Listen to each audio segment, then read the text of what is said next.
is a memory in your head right now that is quietly running your life. Something that happened to you, something that was said, a moment you replay without meaning to. And every time you replay it, you feel it again like it just happened. Here is what almost no one realizes. Your subconscious cannot tell the difference between that memory and something you imagine vividly enough. So every time you relive the old version, you are casting the same vote for the same life. Neville taught one technique that uses this on purpose. He called it revision. And tonight, I am going to show you exactly how to do it, step by step, with a real example for each step, so there is no guessing. So you can go back into a memory, change it, and feel the change ripple forward. It sounds impossible the first time you hear it, but by the end of this video, you will understand why it is the most practical thing Neville ever taught. Let me clear up the biggest misunderstanding first, because it stops most people before they even start. Revision is not pretending the past did not happen. It is not denial. And it is not lying to yourself. You know what happened. Revision is something different. It is going back into a scene from your day or your past, in your imagination, and replaying it the way you wish it had gone, until the new version feels natural. That is it. You relive the moment, but you edit it. Let me give you a quick picture of what that looks like in real life. Say you had a conversation today that went badly. Maybe you asked your boss for something, and they brushed you off. You have been replaying it ever since, the way they looked at you, the way you walked away feeling small. Revision is not telling yourself it did not happen. It is closing your eyes tonight and running that same conversation again. Except this time, they lean in. They say, you know what? That is a great point. Let us make it happen. And you replay it until that version is the one that feels real. Now, Neville's claim, and this is the part that sounds a little wild, is that to your deeper mind, the revised scene is just as real as the original, because imagination felt vividly is registered the same way memory is. You are not changing the fact. You are changing the version your subconscious keeps voting on. And here is why that matters, which I will come back to at the end. The version you carry is the version that shapes what comes next. So you might be wondering, why would editing a memory change anything that is already over? Think about how a real memory works on you. Something embarrassing happened years ago. You think of it and your face gets hot. Right now, today. The event is long gone, but your body responds as if it is happening. That is proof. Your subconscious treats the replayed scene as present tense and real. And it works the other way too. Think of a memory that makes you feel loved. A moment someone was proud of you. You can feel your shoulders relax just thinking about it. Same mechanism. The scene is over, but the feeling is live. Revision uses that exact same wiring, but on purpose and in your favor. When you replay the painful version, you reinforce the feeling that created your current results, the rejection, the lack, the not enough. But when you replay a revised version, where it went well, you start carrying a different feeling entirely. And the feeling you carry is what Neville said you express out into your world, so you are not trying to reach back in time and rewrite history. You are changing the emotional charge you carry forward from this moment on. The past is just the most powerful place to do it, because it is where the charge got set. Okay, so here is how to actually do it. There are 4 steps, and the 4th one is where almost everyone gets it wrong, so stay with me to the end. And to keep this simple, I am going to walk one example through all 4 steps with you. Let us use a common one. You have been waiting to hear back from someone. A person you care about has gone quiet. No text, no call, and it has been eating at you for days. We are going to revise that. Step 1, choose the scene. Pick one specific moment, not a vague stretch of time. Not, I want them to text me back someday. That is too broad for your mind to grab onto. You want one scene with a clear beginning and a clear end. The more specific, the stronger. So for our example, here is the scene. It is evening. You are sitting on your couch. Your phone is face down on the cushion next to you. That is the moment, specific, contained, a real picture you can step into. If you tried to revise a whole week of silence, your mind would have nothing to hold.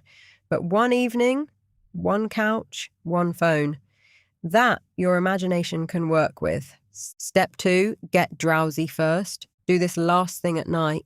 Lying down, eyes closed, in that relaxed, sleepy state, right before you drift off. This is the same drowsy state Neville pointed to, again and again, because that is when the subconscious is most open.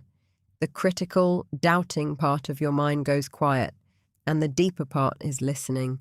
If you try to do this wide awake at your desk, with your to-do list running in the background, you are working against the mechanism.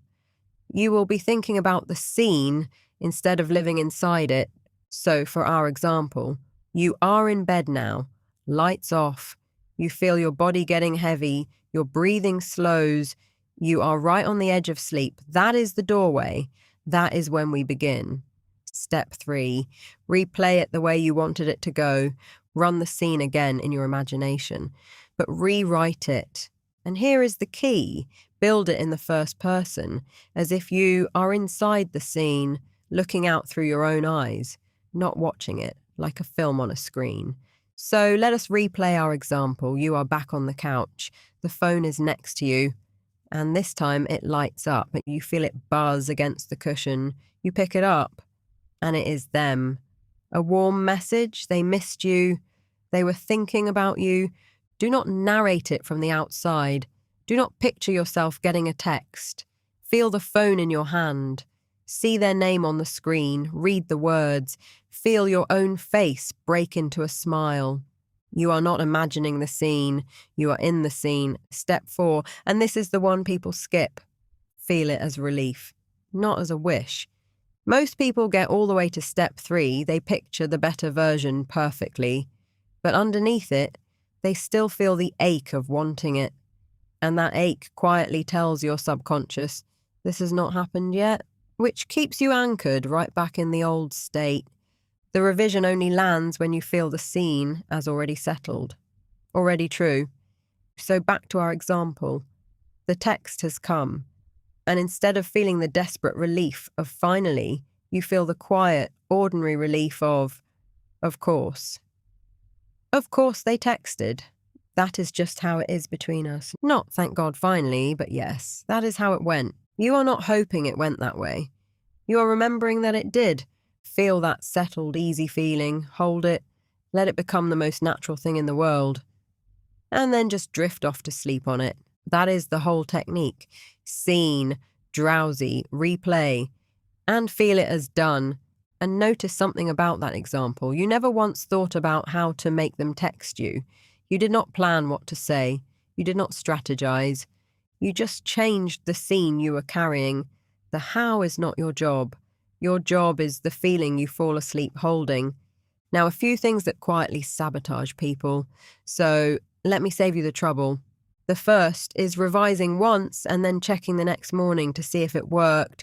You wake up, you grab your phone, you look. Nothing yet. And in that instant, you have undone it.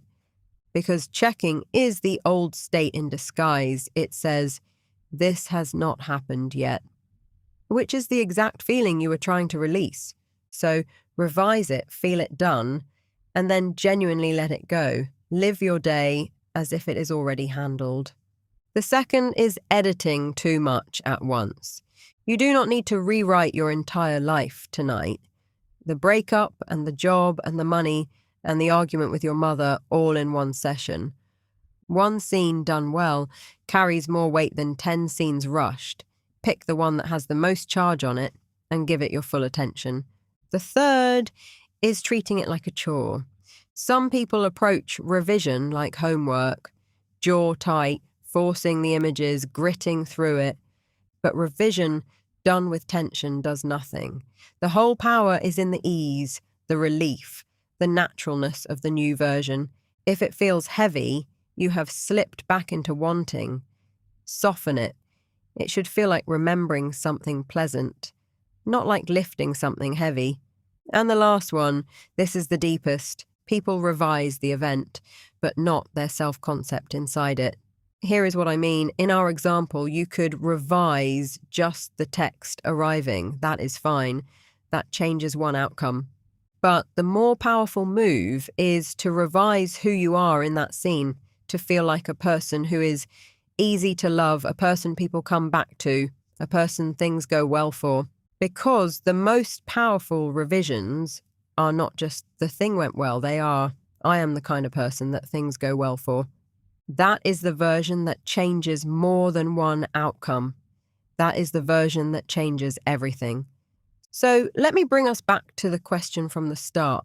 Why would changing a memory change anything that already happened? It does not change the fact. It changes you, it changes the version of the past you carry, and therefore the feeling you express from this moment forward, because Neville's whole teaching comes down to this. You are not at the mercy of what happened to you. You are the one editing what it means and what it sets in motion next. So pick one scene tonight, just one, lying in bed, drowsy, replay it the way it should have gone, and feel the relief of it being done. And that is the entire practice. Do it for 1 week on one memory and just watch what shifts, not just out there in your circumstances, but in here, in how you feel walking around as yourself. Try it yourself and let me know how it goes in the comments. If this opened something up for you, the next video in this series breaks down living in the end, which is really just revision, pointed at the future instead of the past. I will see you there.